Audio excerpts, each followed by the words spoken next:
ममता बनर्जी से ऐसे बयान की उम्मीद नहीं की जा रही थी। पश्चिम बंगाल के नदिया जिले में कथित तौर पर सामूहिक बलात्कार के बाद एक 14 वर्षीय लड़की की मौत हो गई थी। पीड़ित परिवार ने मामले में तृणमूल कांग्रेस के एक पंचायत नेता के बेटे पर आरोप लगाया है।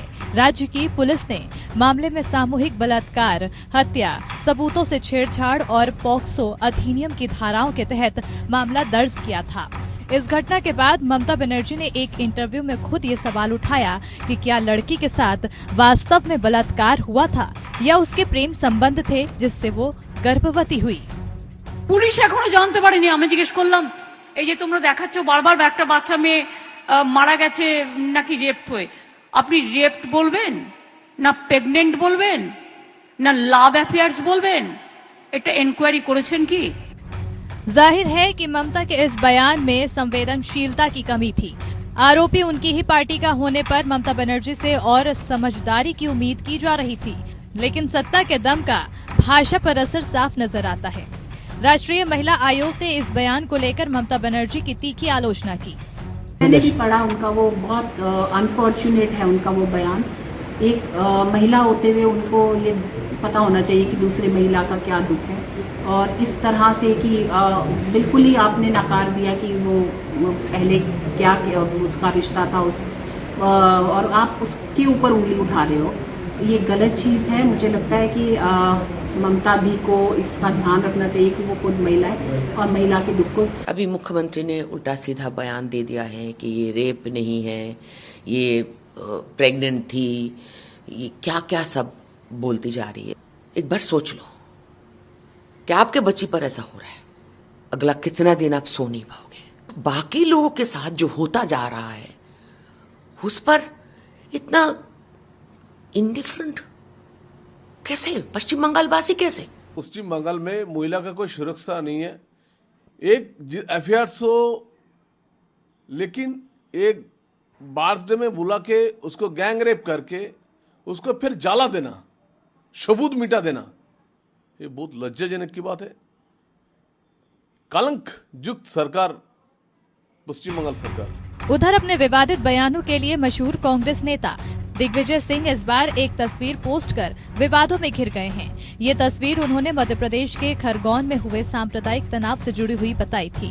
बाद में तस्वीर फर्जी साबित होने पर दिग्विजय ने डिलीट कर दिया था और ट्वीट कर बताया था, सांप्रदायिक उन्माद के खिलाफ बोलने से मेरे खिलाफ अगर मुकदमा दायर 1 लाख हो जाए तो मुझे चिंता नहीं है। ट्वीट में भी क्या था, मैंने प्रश्न पूछा है क्या ये उचित है, तो मैंने डिलीट कर दिया। लेकिन तरकश से निकला तीर वापस नहीं लौटता। बीजेपी इस मुद्दे को लेकर दिग्विजय सिंह पर हमलावर हो गई है। दिग्विजय सिंह के खिलाफ कार्रवाई की तैयारी की जा रही है। दिग्विजय सिंह जी ने जिस तरह से ट्वीट किया और जिस तरह से फैब्रिकेटेड फोटोग्राफ्स ट्विटर पर डाले, इससे एक बड़ी घटना मध्य प्रदेश में हो जाती। आज पूरा मध्य प्रदेश जल रहा होता, अशांत होता। तो बहुत बड़ा अपराध उन्होंने किया है, ऐसा मैं मानता हूं। ये बहुत आवश्यक कदम था जिस प्रकार से दिग्विजय सिंह ने पूरे मध्य प्रदेश का वातावरण बिगाड़ने का प्रयास किया। जब माननीय दिग्विजय सिंह जी ने अपने ट्वीट को डिलीट कर दिया तो एफआईआर का कोई औचित्य ही नहीं है, और जिस ढंग से सरकार खुद न्यायपालिका का अधिकार अपने पास रख रही है, वह इस प्रदेश में लोकतंत्र के लिए खतरा है। दिग्विजय सिंह के ट्वीट को लेकर बीजेपी और कांग्रेस में घमासान शुरू हो गया है, लेकिन पंजाब में तो कला से जूझ रही कांग्रेस नेता ही अभद्रता की सीमा लांघते रहे। पार्टी के वरिष्ठ नेता सुनील जाखड़ ने भी अपनी ही पार्टी के पूर्व मुख्यमंत्री चरणजीत सिंह चन्नी के लिए बहुत अपमानजनक भाषा का इस्तेमाल किया था। उन्होंने दलित मुख्यमंत्री बनाने पर अपनी ही पार्टी आलाकमान पर सवाल उठाते हुए चन्नी के खिलाफ अभद्र भाषा का प्रयोग किया था। फिर इन्हीं शब्दों को वापस चबाना पड़ा था। एमपी, छत्तीसगढ़ और राजस्थान में अगले साल चुनाव होने हैं, लिहाजा मर्यादा की भाषा और मर्यादा की राजनीति ताक पर रख दी गई है। शिवराज सिंह चौहान ने रीवा में एक बच्ची से दुष्कर्म के मामले में जिलाधीशों को सीधे बुलडोजरों के इस्तेमाल का निर्देश दिया था। अब देखिए, बहुत पहले से बुलडोजर चल रहा है। यहाँ 4-4 आजीवन कारावास की सजा हुई है। दुष्कर्मियों को उनके भी घर पहले तोड़े गए और अब चाहे वो दुष्कर्मी हो। कानून सम्मत कार्रवाई के बजाय सीधे बुलडोजरों का इस्तेमाल नई तरह की राजनीति का प्रतीक बन गया है।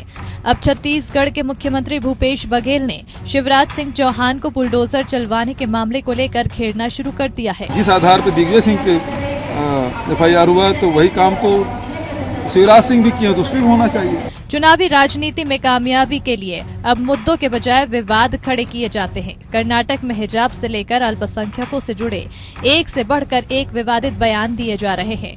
हाल ही में राज्य के गृह मंत्री अरागा जनानेंद्र और बीजेपी के राष्ट्रीय महासचिव CT रवि को बेंगलुरु में एक युवक की हत्या मामले में भड़काऊ बयान देने का आरोप लगा। कांग्रेस का कहना है कि इन नेताओं ने अपने बयान में कहा है कि आरोपियों ने उर्दू में बात करने से इनकार की वजह से युवक की हत्या की। हालांकि बाद में गृह मंत्री अपने बयान से पीछे हट गए और अपने बयान के लिए माफी भी मांगी, लेकिन तीर तर्कश से निकल चुका है। धर्म के नाम पर देश के कई राज्यों में हिंसा का माहौल बनाया जा रहा है। देश की भोली जनता भावुक होकर धर्म और जाति के मुद्दों को उठाने वालों को वोट दे देती है। इस बार यूपी में हुए विधानसभा चुनाव को तो विवादित बयानों के लिए बरसों तक याद रखा जाएगा। Bureau report APN।